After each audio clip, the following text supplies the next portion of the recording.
সাবা আর সারা নিঃশব্দে পেছনের ঘরে যায়। সাবা সাবধানে জানালার বাইরে নামে, তারপর সারাকে টেনে নামায়। কাদার বৃষ্টির মধ্যে তারা দৌড়াতে শুরু করে। কে রে, তোদের জল খাওয়া কি এখনো শেষ হলো না? সারা দে।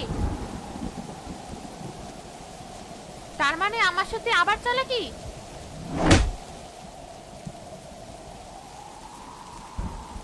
না, আমাকে ফাঁকি দিয়ে তোরা পালাতে পারবি না। আমি তোদের গন্ধ চিনি, যেখানেই যাস আমি খুঁজে বের করবই। খপ খপ খপ করে একটা ভয়ঙ্কর শব্দ তাদের পিছু নিতে শুরু করে।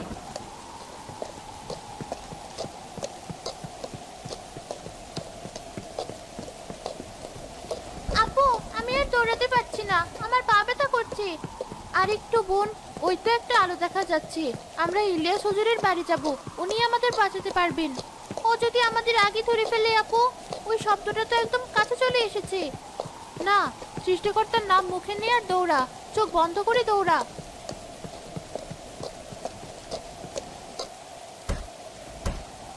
হুজুর, দরজা খুলুন, দয়া করে দরজা খুলুন, আমাদের বাঁচান।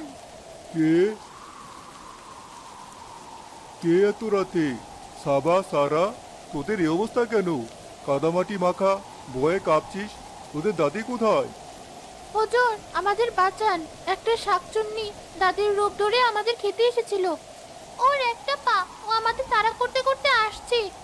আমি যেমনটা আশঙ্কা করেছিলাম, তেঁতুল গাছের ওই খবিশটাই তাহলে আজ শিকারে বেরিয়েছে।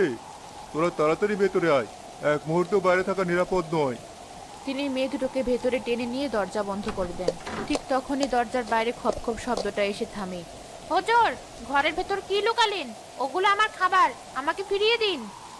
আল্লাহর নানত তোর উপর। তুই ওই নিষ্পাপ বাচ্চা দুটোর কোনো ক্ষতি করতে পারবি না। যেখান থেকে এসেছিস সেখানেই ফিরে যা। ফিরে যাব এত সহজে? আজ রাতে ওদের রক্ত না খেয়ে আমি এক পাও নড়বো না। দেখি আপনি কতক্ষণ ওদের আগলে রাখেন। আমি এই দরজার সামনেই বসে রইলাম।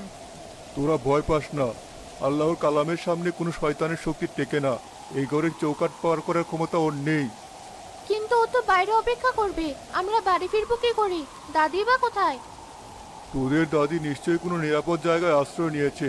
এখন বলতো ঠিক কি কি ঘটেছিল, আমাকে সব খুলে বল। সাবা প্রথম থেকে সব ঘটনা বিস্তারিতভাবে হুজুরকে বলে। আল্লাহ তোকে অনেক বুদ্ধি আর সাহস দিয়েছে, তার জন্য তোরা দুজন আজকে বেঁচে গেছিস। কিন্তু ওই শয়তানকে যদি আজই শেষ করা না যায়, তাহলে ও গ্রামের আরো অনেকেরই ক্ষতি করবে। ওকে কি শেষ করা যাবে হুজুর? সব কিছুরই শেষ আছে। আল্লাহর কালামের চেয়ে বড় কোনো অস্ত্র পৃথিবীতে নেই। আমি কিছু জল পড়া তৈরি করব। সেই পড়া জলই ওই খবিশটার বিনাশ ঘটাবে। কিন্তু ও তো ঘরের বাইরে, ওর গায়ে জলটা আমরা দেবো কি করে? তার জন্য একটা ফাঁদ পাততে হবে, আর সেই ফাঁদটা তোদের বাড়িতেই পাততে হবে, কারণ ও তোদের খুঁজতে আবার ওখানে যাবে। আবার ওখানে যেতে হবে? আমার খুব ভয় করছে। চুপ কর সারা, ভয় পেলে চলবে না।